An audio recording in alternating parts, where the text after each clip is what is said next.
Alright, I've got this powered up now. It's powering a flyback transformer at 20 kHz and 32 volts is going in. It's currently limited by a 10 ohm resistor.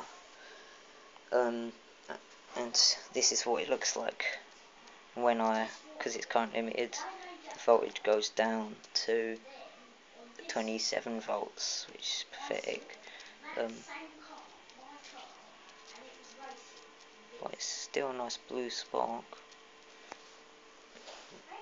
But yeah, nothing gets warm on that at all, so that's good. And all I was afraid of is when like halfway between switching, which would be there, when you switch over to the negative side, it would like short out, but it looks pretty clean there, so it's not shorting out, I don't think. So I think I might move on to doing it without the current limiting resistor. Yeah, I'm going to try that now without the current limiting resistor. Oh, it's running at 20 kHz, if I didn't already say that. But yeah, there's the voltage. So yeah, none of this is getting warm at all. Actually, the heatsink, I think the heatsink is a tiny bit warm. No, it's not. Actually, I feel a little bit of heat off of the thing. Tiny little bit of heat, minuscule. I don't have a capacitor on the output, like a tank capacitor. Let me know if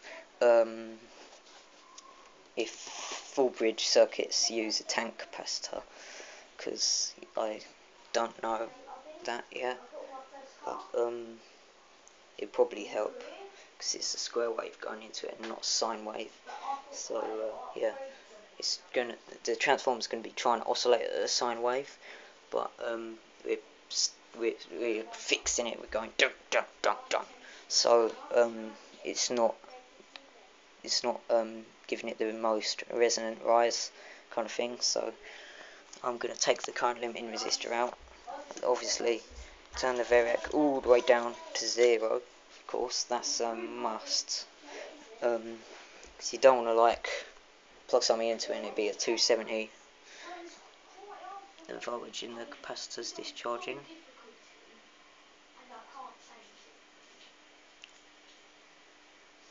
And the voltage on there is reducing very slowly. Very slowly. I think I'm sick of this, so I'm just going to short the thing out. I'm sick of waiting. There we go, 0 volts.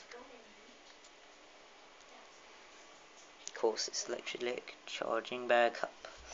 Right, so I'm going to take the limiting resistor out and then I'll be back. Alright, I've got this thingy.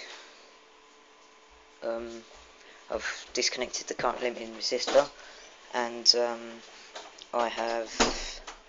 Right, what I'm going to do probably is I'm going to turn the fan on just in case these heat sinks get warm, but the heat sinks are massive, so they probably won't, but just as a precaution. Actually, I know I'm not going to turn the fan on because it's really loud. It's like for if I run this thing at a kilowatt or something. Here it is. Oh wait, no. This fan's got a connector on it, and the pins of the connector go into the connector, and it doesn't come out, so that's quite annoying. But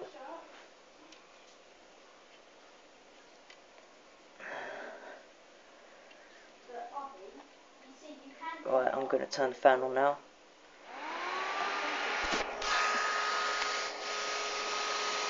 The fan is in the middle of the 2 heat sinks, and it's like a breeze coming off there. It's crazy. Probably feel it from about 2 meters away. But I'm going to turn that off, because that lowers the voltage of the oscillator circuit, and it won't. But anyway, I'm going to turn this up now. the moment of truth. What should I aim it at, just in case anything blows up? I'll put it there. Alright. Actually, this camera's upside down. Sorry about that, guys. Something's happening. Alright, I'm gonna... Right, it's at 6 volts at the moment, the output. Can't see anything. Can't see. When I short flyback transform out, it just gets rid of the noise that's on it. So I think, because it's only running on 6 volts, I'm gonna check the heat of things.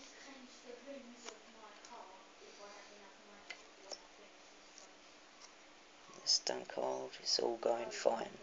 So I'm gonna put it up to 12 volts.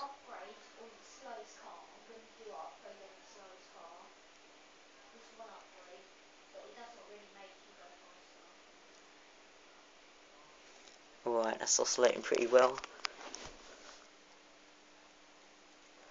And the spark is pathetic, so I think that's why people run it up to 300 volts DC, because frequency is this high, and the fact that you've got 2 RGBs in series for each stage, you need quite high voltage.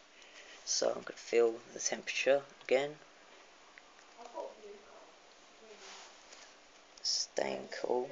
These things have got like really hot, you know, like when heat sinks get like mega hot and you like literally touch them for a second, you can't hold on to them for more than a second. I've got those like that hot, and they've been alright, I think, but that might have been RF pt2. Alright, now it's focused. Now it's focused on that thing.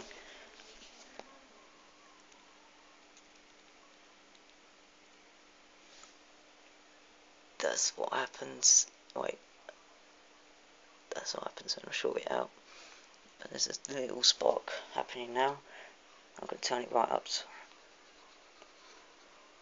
Actually, that's not right up, but 28 volts. Let's feel. The voltage is much higher on that now. That's higher than.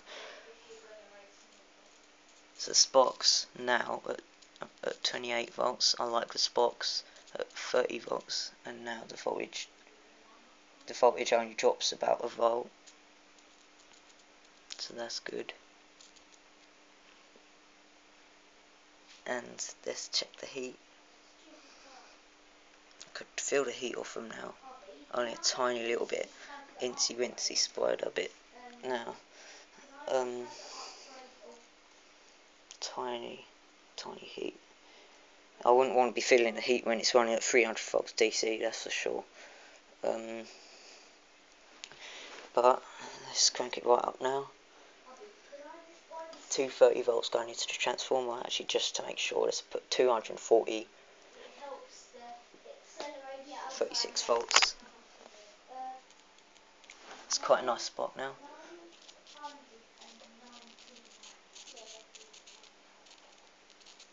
Nice blue spark.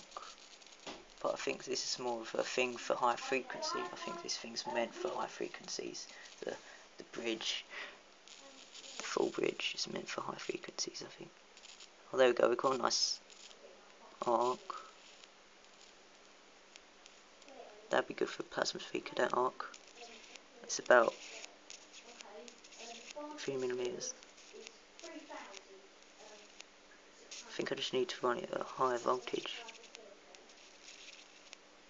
That's very nice. Nice and silent.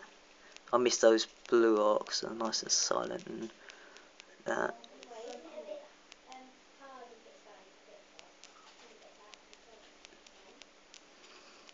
So I think this flyback would be good for a plasma speaker. After all, I thought because it's got capacitor in it, it'd be really bad, but since it does that, that's pretty good. Resonant capacitor, right. Should we? Oh, I could smell something. It's not a very strong smell, it could be an oscilloscope.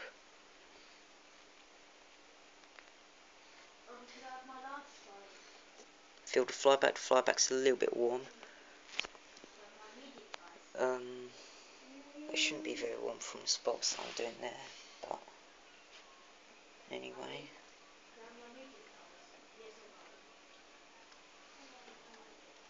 gate resistors are called.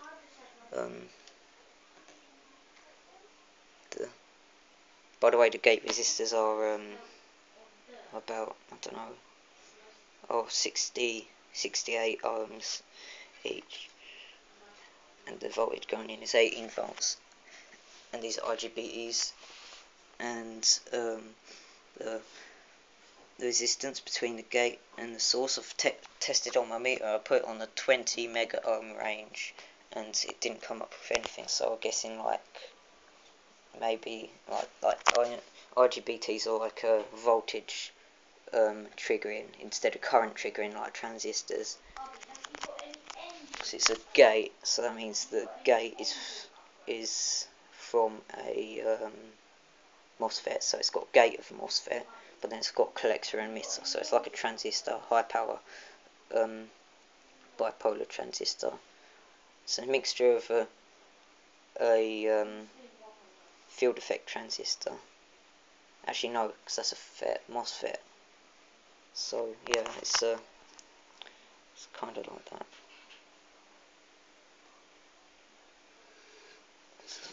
Cranking it up to 40 volts, 36 volts going in. Gets a nice little blue arc. Drops to 35.8 volts, so it only drops about a volt because it's.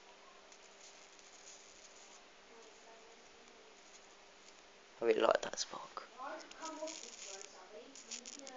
But the good thing about the power supply that I'm running with, there's 2 channels on that power supply. On this power supply here, there's 2 capacitors in there, as you can see, 2 blue ones. Because it's 36 volts, that's only 1 channel, and I could put the channels in series. They're isolated from ground, so I could have 72 volts, yeah, 72 volts. So I could have double this, and that should be pretty good. Because I want to play with the spark of the flyback transformer.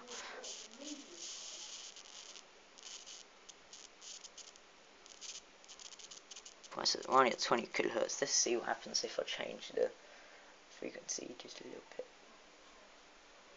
Run a little bit. Right, I'm running that a little bit higher now.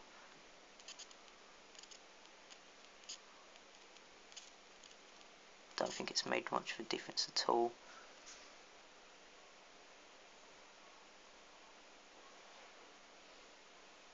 Okay, now it's not ultrasonic. I think that draws quite a lot of current there, so I'm gonna put it on ultrasonic. That's about 20 kilohertz.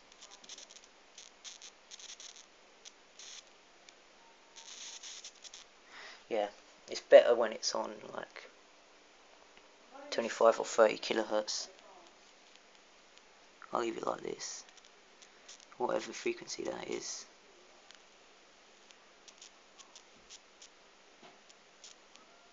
Right, turn it down. Feel how warm the things are. Stone cold heat. Well, the heatsink's a tiny weeny bit warm, but I've got that fan on it anyway, so if it gets really warm I can put a fan on. But I don't think I won't be experimenting with red arcs here, because I'm bored of them. Red arcs are not fun enough. It's like blue arcs, you could do like low current stuff. You could do lifters and stuff like that, stuff with ion wind, and mess about with stuff like that. But yeah, that red LED seems a bit bright, but trust me, it's not that bright. If anything, I'd say those LEDs are only a tiny bit brighter than that. Only a tiny bit dimmer than that in real life, but that looks like it's a massive arc, like really bright arc, but it's not. So I don't know what's up with that. Maybe it's the wavelength of that LED is interfering with the camera. Right, there's half a volt left in the capacitor. first, so that's safe. I'm gonna put it so it's on. Actually, no, I'm running out of time on the camera, so I'm gonna have to do that in the next video. So see you in the next video, guys.